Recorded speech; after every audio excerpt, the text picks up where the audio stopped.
ചിഞ്ചു, നിനക്ക് ice water വേണോ സർബത്ത് വേണോ? എനിക്ക് ഐസ് വാട്ടർ മതി. ചേട്ടാ, ഒരു ഐസ് വാട്ടർ, ഒരു സർബത്ത്. Tindu മോനെന്താ ice water വേണ്ടാത്തെ?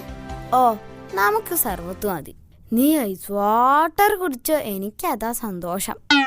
എന്തിനാടാ ആ കൊച്ചിനെ പറ്റിക്കുന്നത്? ഇതൊക്കെ എന്തോന്ന് പറ്റിക്കൽ ചേട്ടാ. ശരിയായ പറ്റിക്കല് കാണാനിരിക്കുന്നതല്ലേ ഉള്ളൂ.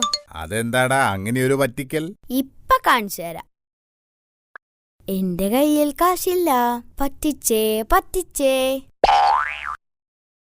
ഹൗ, അങ്ങനെ ഒരാളെ പറ്റിച്ചു. ഇനി നമുക്ക് കളിക്കാം. എന്ത് കളിയാ? ഓക്കെ, തുടങ്ങാം. നീ എന്തു പറഞ്ഞടി മൂദേവി? അടിച്ചു നിന്റെ പല്ല് ഞാൻ താഴെ ഇടും. ചുരുട്ടി കൂട്ടിക്കളയും ഞാൻ. അടങ്ങിയിരുന്ന